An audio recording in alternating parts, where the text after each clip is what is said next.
Welcome to the walkthrough of Space Trade Company. It's a game about trade and greed in space, where we are playing a company on a faraway planet that is harvesting resources and shipping them back to us to sell them and earn cash and victory points.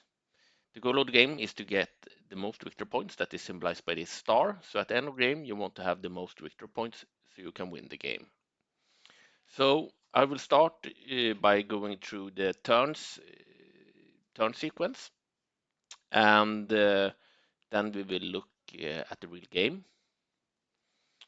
So every player in this game is playing simultaneous, and the first phase of a turn is the action phase, and you will spend the most time in the action phase. It's here you take cards, play cards, move workers to tile that will produce resources. And yeah, it's here you make your strategy and take your actions. Then we have phase two, where you watch what the opponents did during their action phase. So in this phase, you do nothing but watch. And then we have phase three, where you resolve earnings and turn scoring. And this phase is automated. You sell your resources, complete contracts, produce new resources, and there is earning scoring where you get rewards depending on how much resources you sold. So the player that sold the most resources will get a reward, and the player that sold the second most will also get a reward, and so on. And then we have phase four, the resolve end of turn effect. So in phase one, you can trigger effects on your opponents by taking cards in the card row, and you can also play cards that will trigger effects on your opponents, and those effects are resolved in the phase four, the resolve end of turn effects phase. And your opponents will do the same. As I said earlier, everything is done simultaneous here. So while you are resolving your effects, your opponents are resolving their effects. And in phase five, you can see how your opponents resolve their effects. So in phase five, you do nothing, you just watch. So it's in phase one and phase four that you actually do something. Phase two and phase five, you just watch, and phase three is automated, and yeah, it's just showing you the results of the turn scoring. So let's go on to the actual game. So here we have the actual game. You can always click learn to play, and you can read through the fast track how the game is working.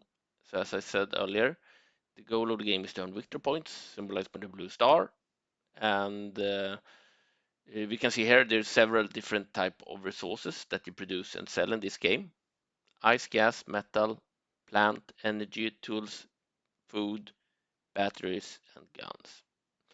And in the beginning of the game, the most important sources is ice, gas, and metal that you use to play cards, and also cash. So let's start the game. So you can enter the local game, you can enter a name, and you can change the game mode, normal or a longer game mode. You can choose how many computer opponents you want, and if you want a timer or not.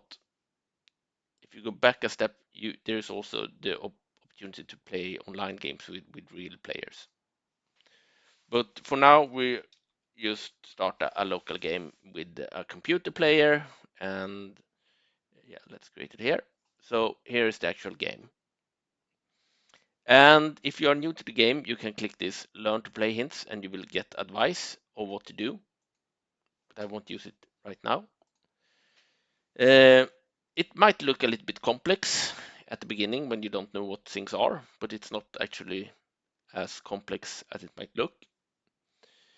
What you should focus on when you play your first game is the card row, these 15 cards here. So these are the cards that you will take during your turn, and they will end up into your hand, and then you play the cards, and they might create tiles or workers that will end up in your base, in your tile chart, the blue button. And here you will place workers on tiles, so they produce resources, and there's also some tiles that don't need workers on them. So let's see here.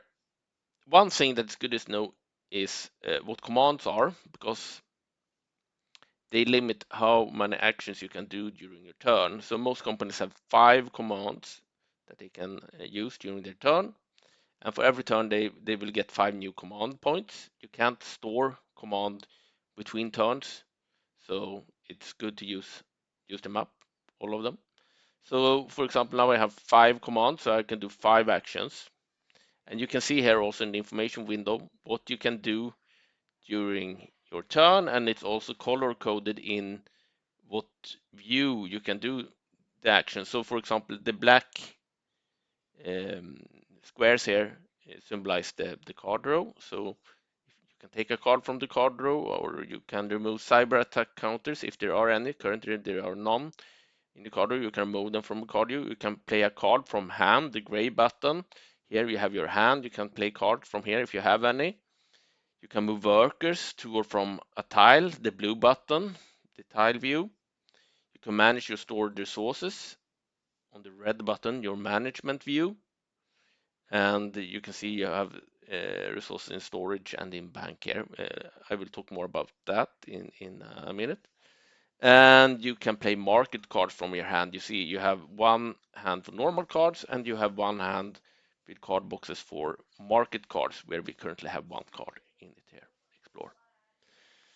So, okay, let's see here. We have a tile card here. The blue cards are tile cards. We have actually 2 blue cards, one energy plant and then one gas field. And if you look at the lower right corner, you can see the cost of the card, and that cost you will pay when you play the card from your hand. If you take a card from the card row to your hand, it just costs 1 command. Okay, so currently my hand is empty except for my market card hand, where I have 1 card. So I will take this tile card, the blue card here, that costs 1 gas, to my hand, and I will play it. So let's first see what resources I have currently. So I have 1 resource, a metal resource in storage, and the resources in storage are stored between turns. So if I just let my metal remain in storage, I will be able to use it during next turn. And then you have a bank with resources, and this bank is refilled with resources every turn depending on your production. So next turn I will get 1 more gas and I will get 1 more ice. But the resources that I leave in the bank will either be sold or used to complete contracts or discarded at the end of the turn. So I can't store anything of the resources in the bank. If I want to store a resource in the bank, I need to place it in the storage like this. Okay. So, but I want to have my metal in the storage, and you can see here currently I have 1 storage capacity, and that's because in the tile view, the blue button, I have 1 storage that says +1 storage. So that's my storage capacity, the 1 here. So I can only store 1 resource between turns. So let's see here. Okay, I want to take this card to hand. It will cost me 1 command to take the card to hand. So I have currently 5. And when I take it, I will have 4 left. And the resources here will remain. I don't pay the cost for the card. When I take the card, I just pay command. So I take the card to my hand. Okay. So now I have a gas field in hand, and you can see here I have 4 commands left, and you can see here I have 4 commands left, right? So now I want to play this blue tile card to create a tile that will end up in my tile chart. So you can see here I already have a couple of tiles in my tile chart. I have an ice tile with a worker on it. The worker is symbolized by a yellow filled circle. I have a gas tile with a worker on it. So both these are producing. This is producing 1 ice and this is producing 1 gas. And if you check in the management chart, we can see here my production for gas is 1 and my production for ice is 1, right? And then I have a storage tile that decide that can store one resource each turn, and I have a transporter tile that gives me 3 in transport capacity. You can see it here, the transport capacity. This is what decides how many resources I can sell each turn. So currently I can sell 3 resources each turn. So you can also see you have these squares with the symbols in them. So it's limited how many different tiles of a specific type I can have. So for example, I'm limited to 2 ice tiles at the moment. I can't have more than 2 tiles of the type ice, and one of my tile boxes are empty, and on one I have an ice tile.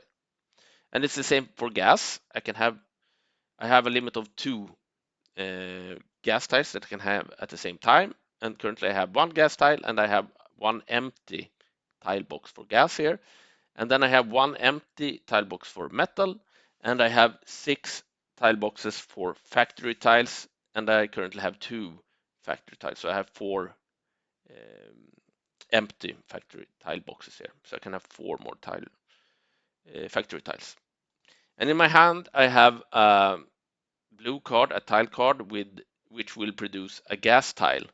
So when I play it, I will get another gas tile in my empty gas tile box.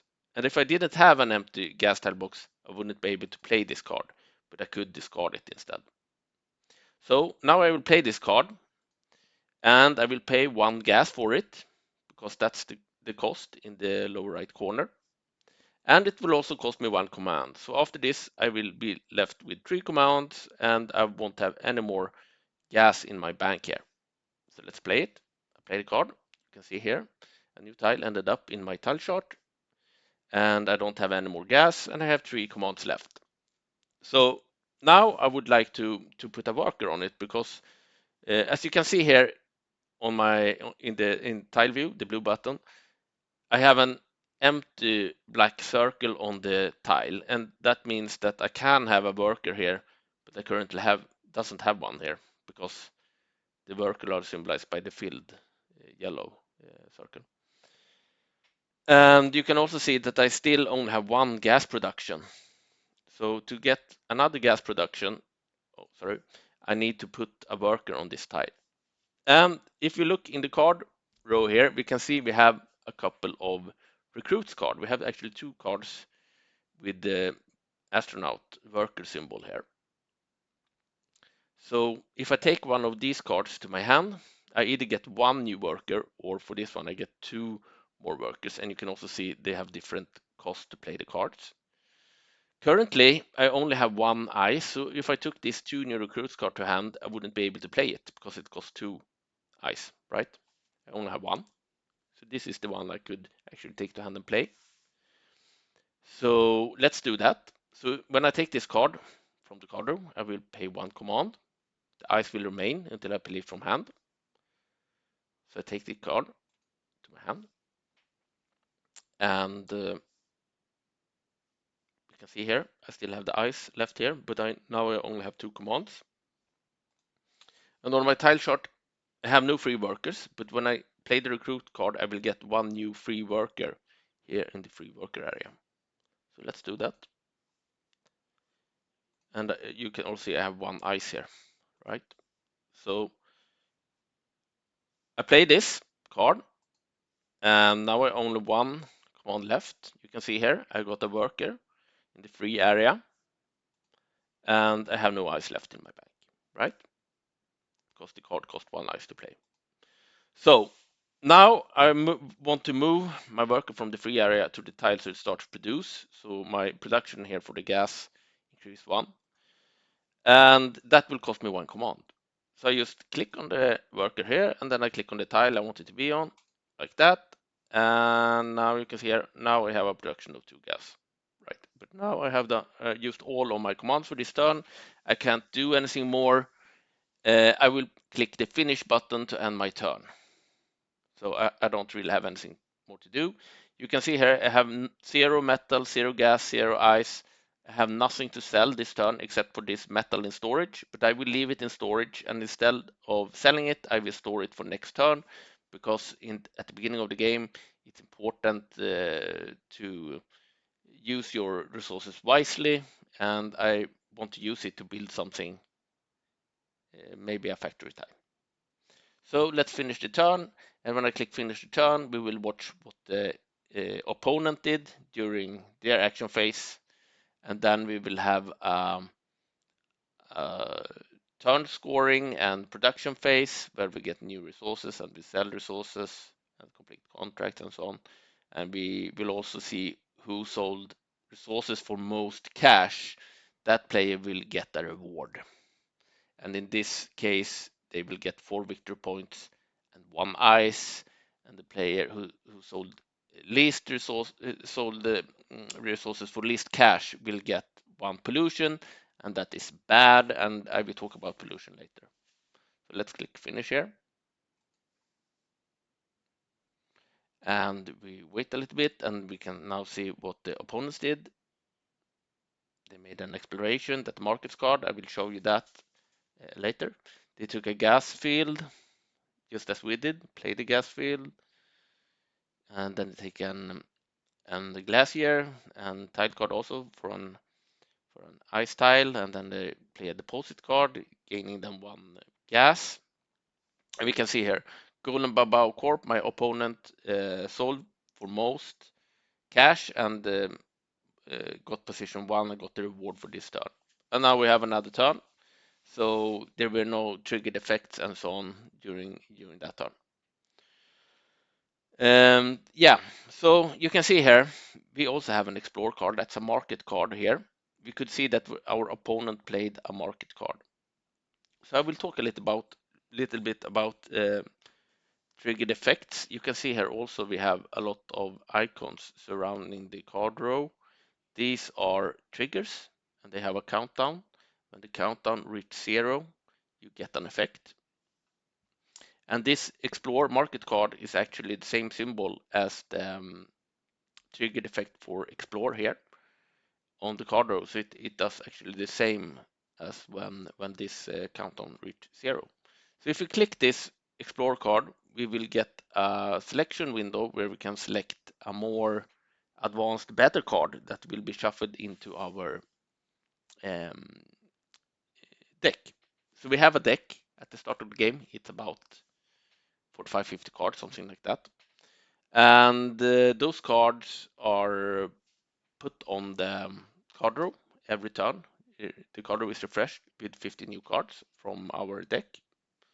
So if we use Explore, we get to shuffle 1 new card into our deck that will replenish our card row later. So let's do that. I click the Explore card. We get a window here where we can select between 3 cards. There is science cards that do that, you can select from 5 cards, but currently we can only select among 3 cards. And the yellow cards are science cards. I will talk more about them later. And the pink cards are resource cards that will give you some kind of resource. And in this case, we just take this speculation ice. So let's go through a little bit about the cards. The blue cards are tile cards. As we have already seen, they produce tiles in our tile view, the blue button. Then we have yellow cards that are science cards. You can take them to your hand from the card row, and when you play them, they will end up in the science view, the yellow button. And they have some kind of, usually a permanent effect that will last through the game. So for example, the moon base will give you another tile box in the tile view, and enhanced suit will enable you to have more workers. Currently, you can see here we have a max workers of 8, and we have 4 workers. So currently, I can't have more than 8 workers. But if, for example, I play enhanced suit to my science view, I would be able to have 10 workers. So that's really a powerful card. And then we have the pink cards that are resource cards. So for example, they can give me more workers, or they could give me science that I have to use to play science cards. You can see here, science cards cost this science symbol. So currently I have 0 science. So, and this card costs 3 science and 2 metal, and this 2 science and 3 ice. So pink cards, for example, can gain you science resources, or they can count down, for example, the scout drone can count down your hand trigger here. And yeah, they can give you, some cards can give you metal, gas, or ice, and so on. And then we have the red cards, and those are disaster cards. When you play them, they will affect your opponents in a negative way. For example, a DDoS attack will put cyber attack counters on the card rows that you have to remove before you take the cards. So it will cost you command to be able to take cards from the card row and so on. So let's see here what we can do. Currently we have 2 gas here. So we could take a gas tile, but we have no empty tile box for gas anymore. So we wouldn't be able to play it.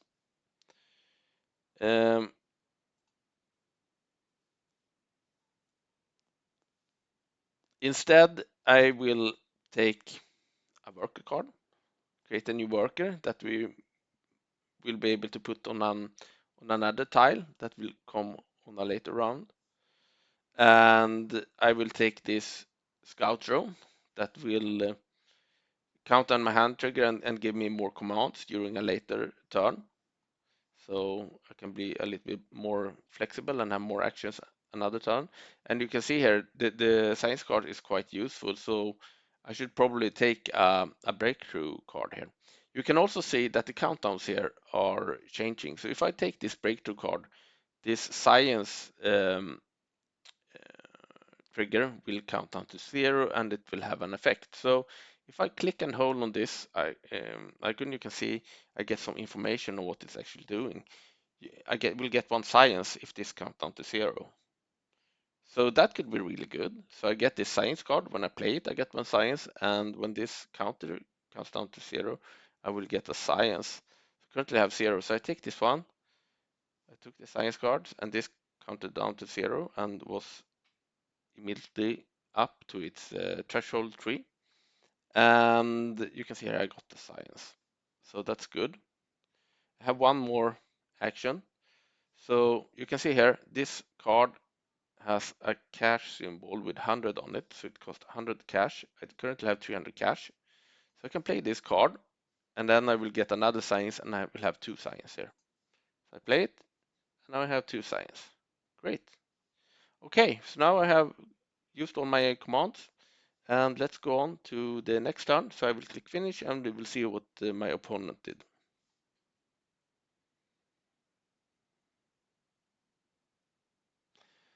And we can see he played a glacier that will get him an ice tile. He get a recruit card, played recruit card to get a new worker, and then he moved the worker to a gas tile he had since earlier. And they take new recruit cards, and he make an exploration and select a space lawyer. And here we can see this turn actually I sold for most cash. So I will get the 2 science and 3 victory points, and my opponent will get a pollution. So now you can see here, I actually have 4 science now. That's really good. So now I could actually take one of the science cards. And you can see here, this card costs 3 science. I have 4, and it costs 2 gas. And I have 2. So I could take it to my hand. Let's do that. And I can play it. Let's do that. Send it end up in my science view, and I get +2 max workers. So now I have 10 workers. Now I can have 10 workers instead of 8. That's great. Okay, I still have 3 commands, so maybe we should play one of these disaster cards. If I play this disaster card, opponent get 3 stuff cards to the deck. So that's cards that just take place in their card row, so they can't take any good cards. When the spam cards, that they are called the stuff cards, are taken from the card row, it doesn't go to hand, they are immediately destroyed, and the triggers won't count down either for these kind of cards. So it's just kind of annoying cards that end up in your deck, and in this case my opponent's deck, so I would like to annoy him. So you can see here it costs 1 ice, I have 1 ice, let's play it. So okay, let's annoy the opponent. And then I would like to have another tile, I think, because I have a free metal tile spot and a free ice tile spot. You can see here that there is a mine here, it's cost 2, but it's a little bit a better tile than these other tiles. I will talk about that in a minute. So I take that card. So okay, now I auto command, Patrick finish, and we will see what my opponent did.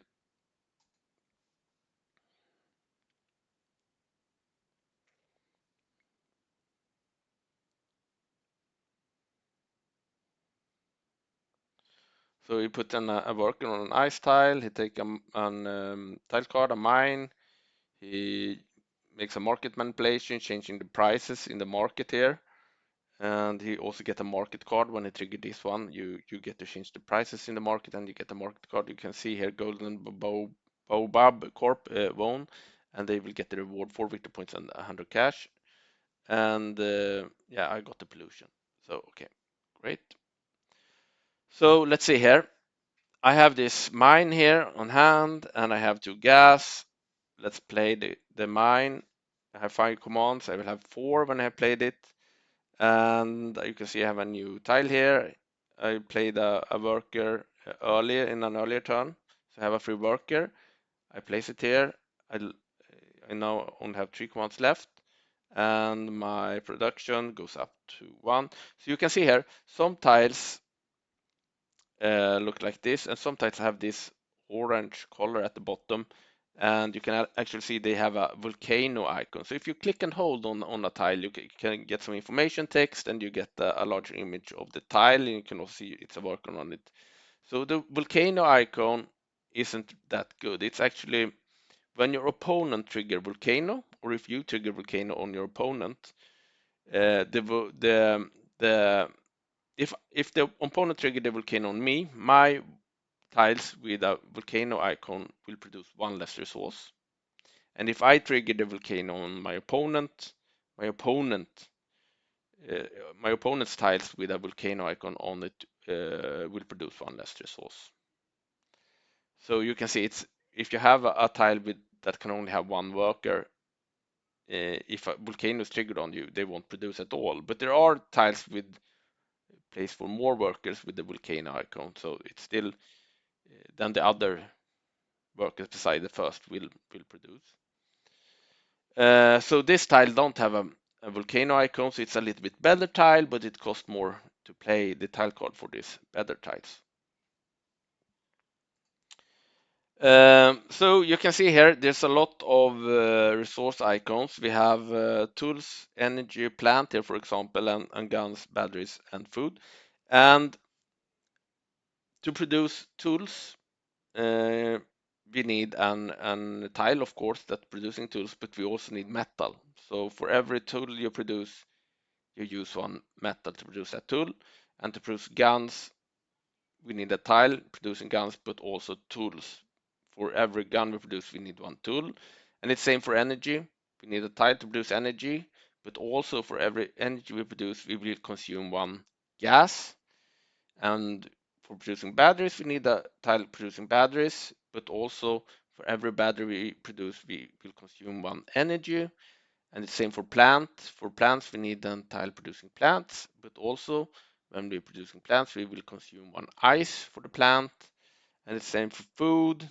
We need a tile to produce food, but also we will consume a plant when we produce a food. So all these display for resources here are this is display boxes for resources, and they all have a storage, a bank, and a production. The production capacity will produce new resources that will up at the bank after your action phase. And the storage are resources you can store to next turn, and the bank are resources that will be sold at the end of the turn or be used to complete contracts.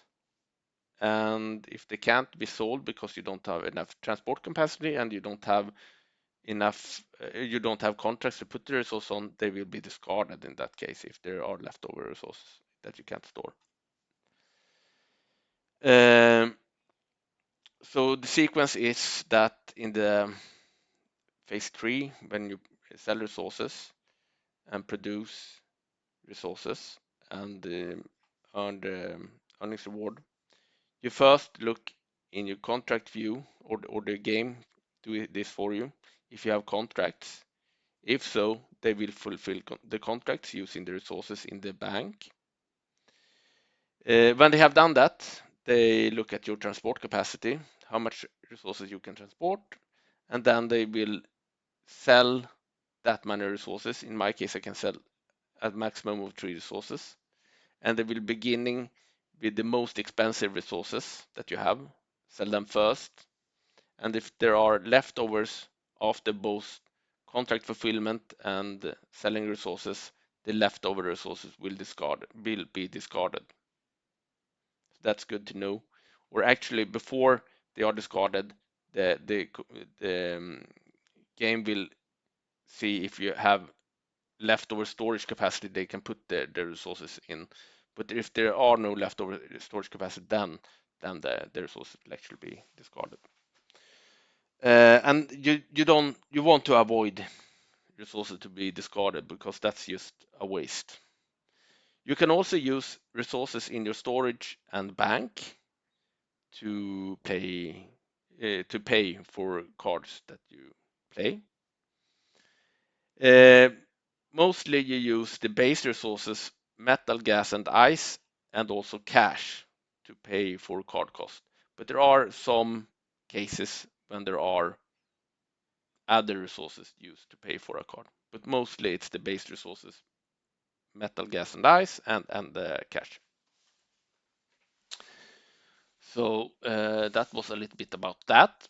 There are some other concepts that is good to know about, and that is these areas. You can see here, in a 4-player game, there will be 4 colored circles, filled circles here, but we are only 2 players, so you can see this one yellow for me, and it's one red for my opponent. If we were 4 players, it would also be a green box and a blue circle and a green circle here with a number in it.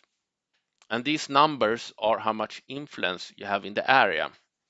So you can actually control an area by having most influence in that area. So you can see here, this pawn here, it's symbolizing influence. So if I take this conspire card to my hand, yeah, now I actually triggered the market trigger here, but it's immediately count up to its threshold 3 here after I trigger it. So I get to select a card that will affect the market prices here. So let's say I take this. It will actually change after the action phase. So you won't see an immediately change here in prices, but it will change in the after the action phase, and that is because everyone is playing simultaneous. So and this card should affect the price for all players, so that the card is resolved after the action phase. I also get a market card when I trigger the market manipulation trigger. So I got a solar storm here, and this solar storm is a disaster that will, if I play it, will affect my opponents, not myself, but my opponents will be able to transport 1 less resource when they sell resources, not during the phase 3 this turn, but during next turn. So I play that. Okay. Yeah. So I had this conspire card that will give me influence, and it costs 100 cash. Currently I have 232 cash, and I have 2 command left, so I can play the card. So I play it, and now I get to play my 2 influences on the areas in the card over here. So to control an area, I need 3 influence in that area at least, or I need the most influence and at least 3 influence. So I just place 2 influence here, and it's not enough to control the area, but I might be able to play more influence here in a later turn, so I actually get control of the area. I still have 1 command left, so let's see here.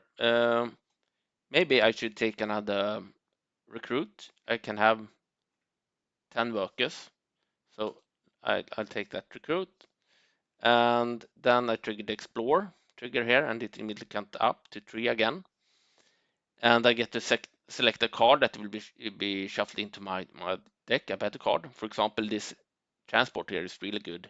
I can transport 5 resources with it. I get the transport capacity of 5. So let's take that. So it's shuffled into my deck, and now I have no commands left, so I just click finish, and we'll see what my opponents did during this turn. So he played a market card, giving him a worker, and he moved that worker to a metal tile that had a free worker spot. He take promise that give him 1 influence in 1 area, and he take a science card, space lawyer, and he get a contract because he triggered the contract trigger here. And we can see here he won he sold resources for most cash and got the reward this turn. Yes, so let's see here. Yeah, now we have another card here giving me 1 influence. So if I get that influence, I can actually get control of this area here. So let's take that one, and I play it, and I place an influence here, and you can see I have now 3 influence. It's the same as with the market prices. The area control will be resolved after the action phase, and that is because everyone is playing simultaneous.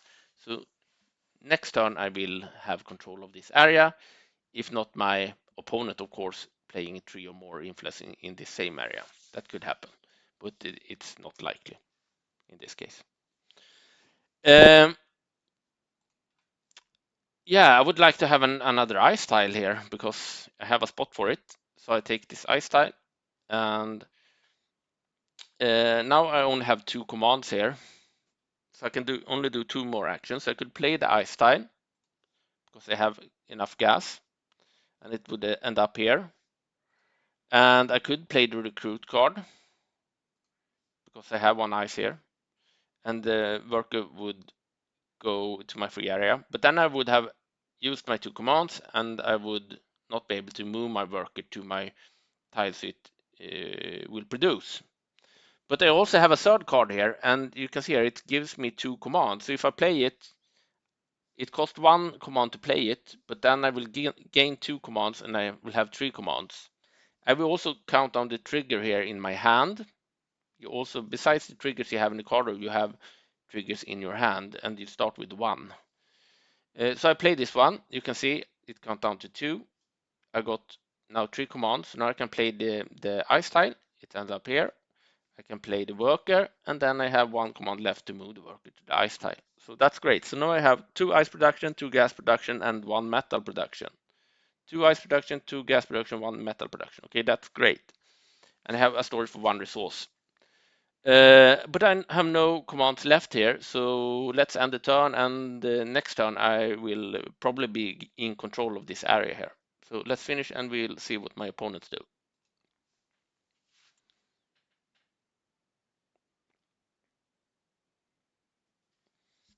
So my opponent's playing a conspire card, giving him 2 influence.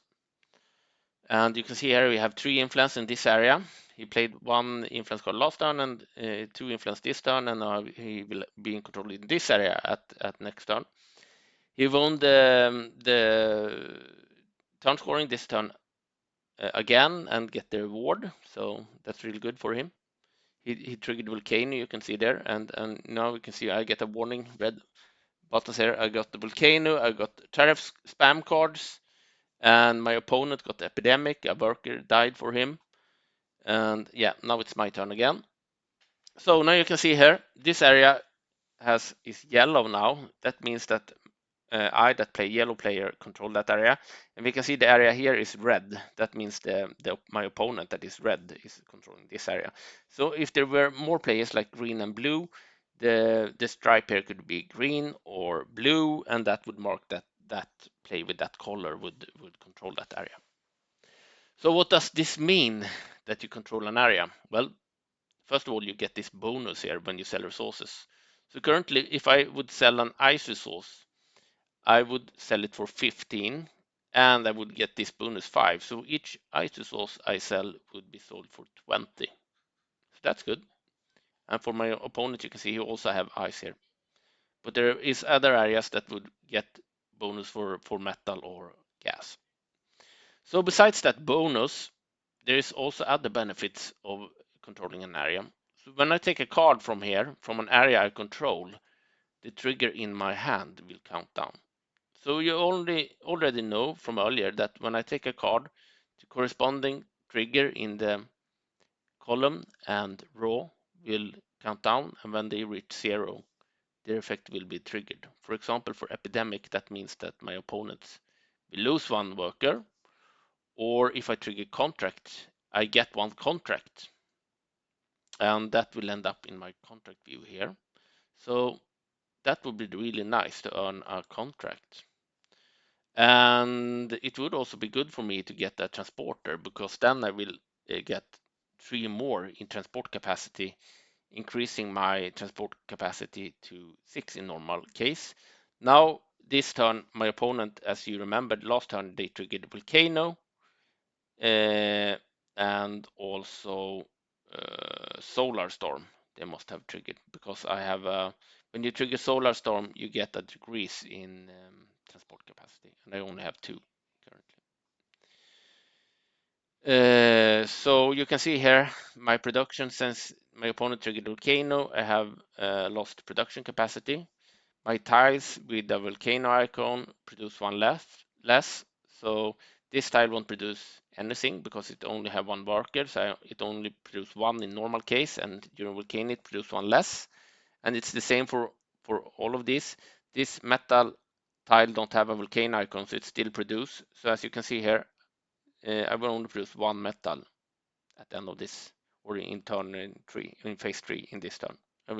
I won't produce any gas or any ice because my opponent triggered volcano. And I can also only transport 2 resources this turn instead of my normal 3, because solar storm have been triggered. So another transporter would be good, because then I get more transport capacity. And if I take that card, my hand trigger will also count down to 1. So let's do that. What will also happen is that this contract tree will count down to 1, and then it will immediately go up to the threshold again when triggered. But when it counts down to 0, I will get to be able to select a contract. So let's do that. I click on the transporter. This epidemic will count down to 3, this will count down to 0 and be triggered, and then immediately count down up to 3 again. So I take this card and it will end up in my hand here, and I will only have 4 commands left. And you can see here, now I get to select among contracts. So contracts are really important cards, because as you can see here in the upper right corner, they have a star with a number in it. So when I complete a contract, I will get this Victory Point reward. And I will also get another reward. In this case, for this card, for example, I will get another empty tile box in my tile area. So currently I can have 2 tiles, and both my tile boxes are filled. So if I complete this, I will get another third empty tile box here that I can fill with an ice tile. You can see it's an ice symbol on it. If I would complete any of these 2, I will get a new factory tile instead. So I would have my 7th factory tile instead.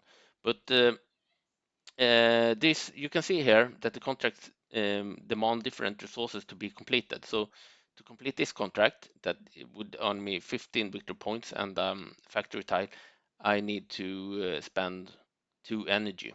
In this case, do tools. And I currently I don't produce energy and don't produce tools. So it would take me very long to complete this contracts. I would need to create the tool and or energy production here.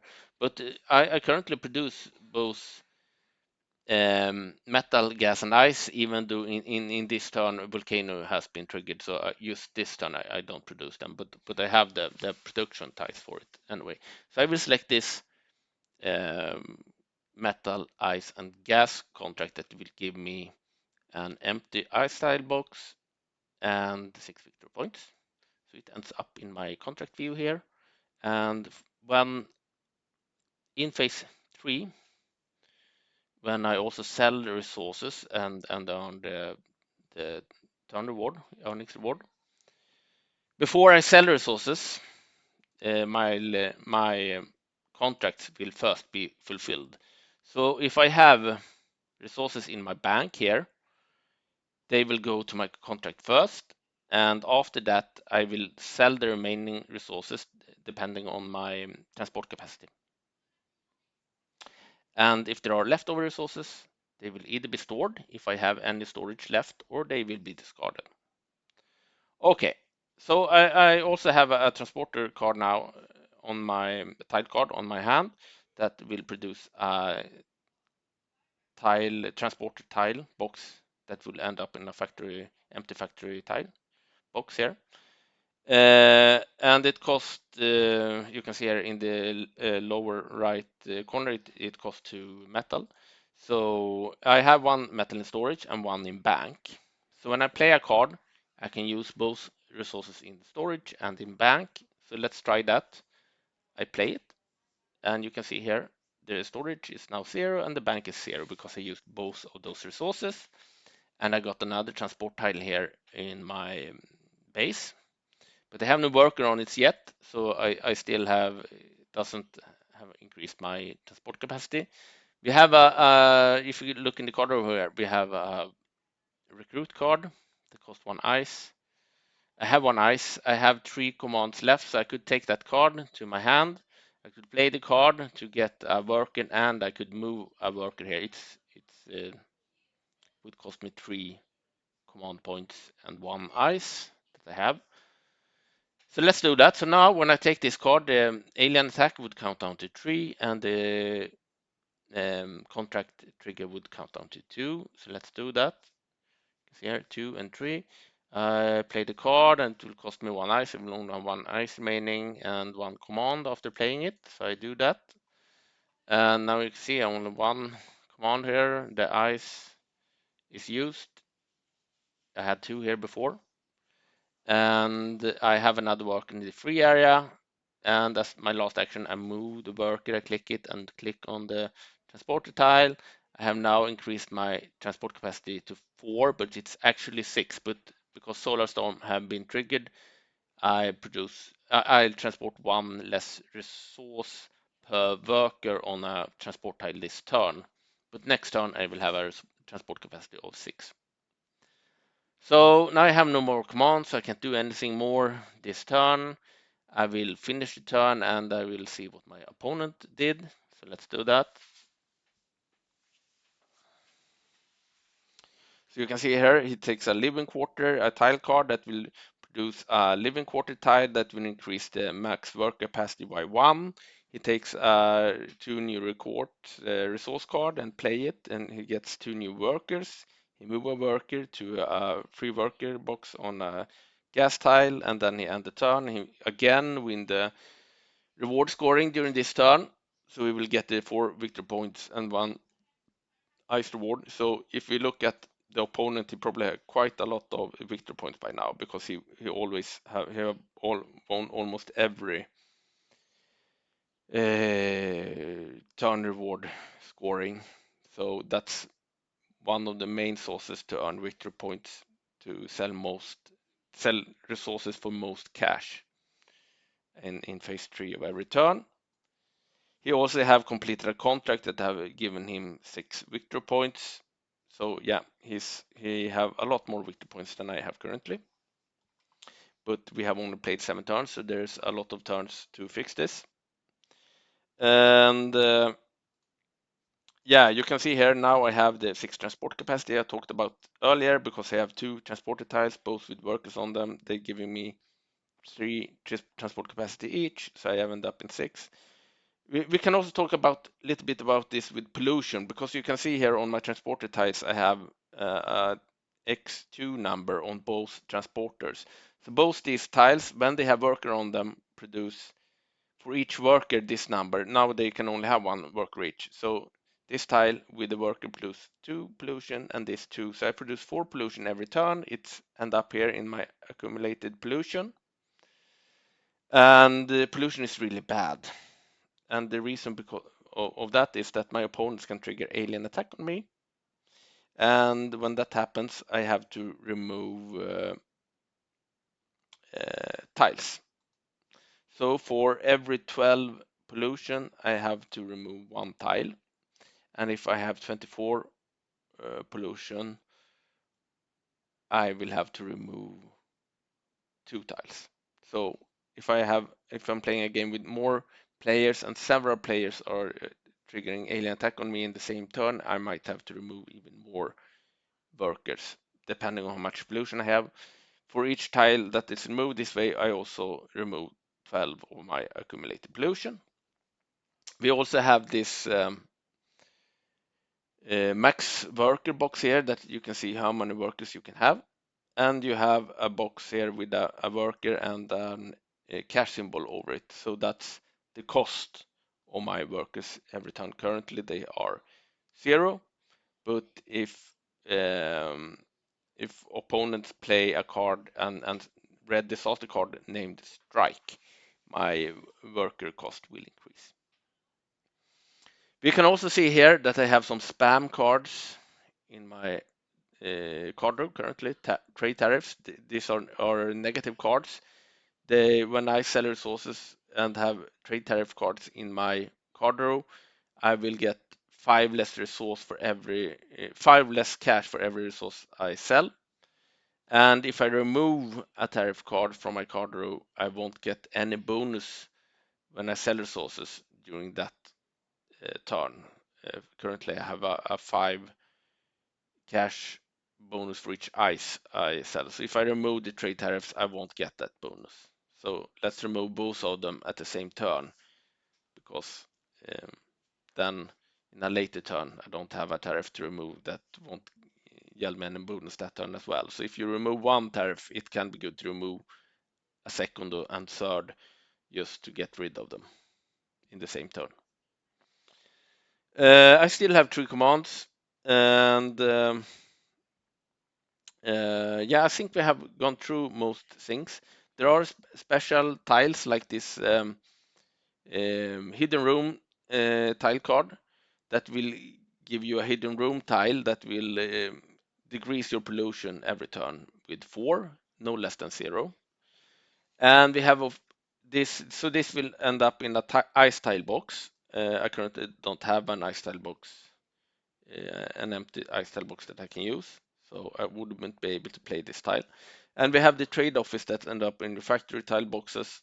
It will give you a 5 cash bonus for every resource that you sell. If you haven't removed tariffs, of course, because during the turns when you remove tariffs, you don't get any bonuses. But for other turns, if I have 1 or more tiles in my tile view here, I will get bonus for each resource I sell, and I will get the bonus for each trade office tile I have here. So if I had 2, I would get plus 10 cash for every resource I sold, for example. I think we have gone through the most things here, but we have some buttons we haven't looked at here yet. We have the missions. So the missions are cards that you can earn victory points from, and you will also get reward.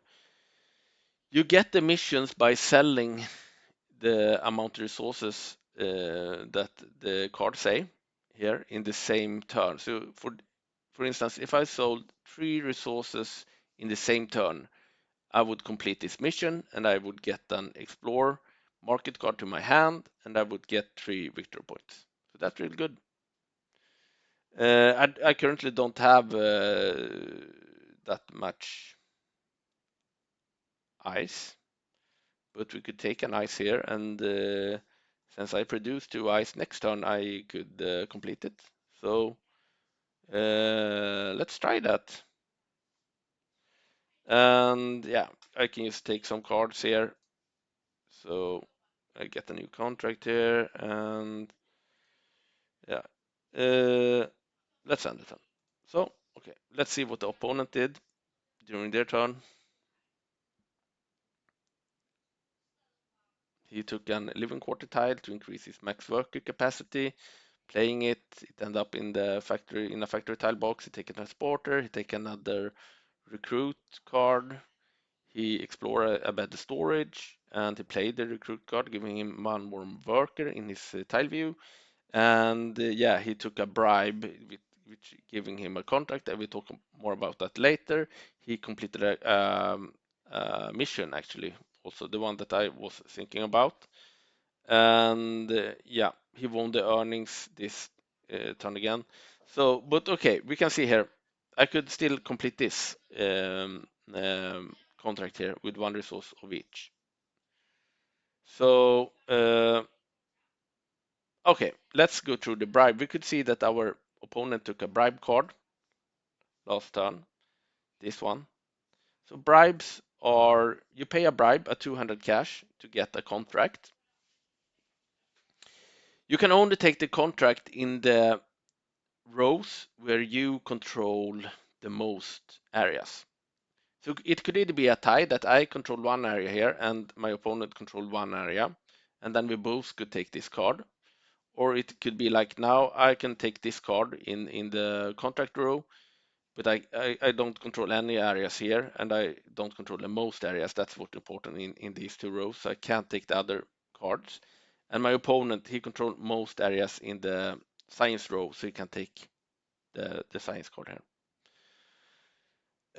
The bribe cards it's actually contracts. They will end up in your contract view, and when you complete them, you get the victory points and the reward. So in this case, the contract I can take it when I complete it with 2 metal, I will get 400 cash to my cash bank here. So let's take it. If it cost me 200 euros, I can't actually take it. It's too expensive right now. I need 200 cash to take the card. So let's go back to the missions. I could complete this mission this turn, and that would earn me 1 Explorer market card here to my market hand, and I would get 2 victory points.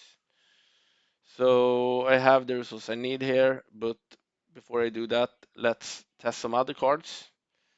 Yeah, we could take a living quarter, for example, here. Oh, my hand is full. I play date here. It will give me 1 metal and 1 influence. So currently I have 1 metal in bank. If I play it, I will get 2, and I will also get an influence to play here in the card row. So you can see here I get the 2 metals there, and I put an influence there. As I said earlier, I need most influence in an area and at least 3 to be able to control the area, so it won't give me the control of the area. I will play the trade office, so it's end up in among my factory tiles here. And that will give me a cash bonus when I sell resources. And I still have 3 commands left. So I have 2 science, won't help me much. I still can have 2 more workers, so let's take this one because this will also count on my trigger here. And I have 1 more command. Let's take an living quarter. Okay. Yeah, right. Now I don't have an ice anymore. That was, yeah. So I can't complete the mission. Sorry for that. But if I would have had another ice, I could have completed the mission. And you can see here I also have an ice contract, and as I said before, in phase 3, when you sell resources and on, the first thing you do is that you fulfill the contract. So if I would have had 2 ice here, it would first get to the fulfillment of the contract, and then the leftover resources I would sell, and if it was still resources left, because I can only transport resources up to my transport capacity, those leftover resources would be stored, and if there is no storage space left, they would be discarded. But there is one exception to this, and that is if you can complete a contract. If you can complete a contract, that is done instead of contract fulfillment. See if I could complete a mission. Did I said contract? If I could complete a mission, the exception is that it would complete the mission before the contract fulfillment. So if I only had two ice here, for example, one ice, gas, and metal, would the ice actually would be sold rather than completing the contract. So one ice would go to the contract, and the second ice would be sold, so I could complete the mission instead. So I think we have gone through most concepts. And I think you are ready to play your first game, and it's probably quite a lot more to learn, but you can always go to the how to play information where you can see a little bit more about the concepts of the game and the learn to play instructions here as well, where you can learn the basics. And you can always press and hold on tiles or on cards or even on the boxes here, resource box and so on, and you can get more information about things. This game is for 25 turns. In the last turn, there will also be end of turn scoring for most science card, for most completed contracts, and for most cash. So yeah, I think you are good to go. And I would just say thank you for listening to this walkthrough. And yeah, please try to play the game. I wish you the best of luck.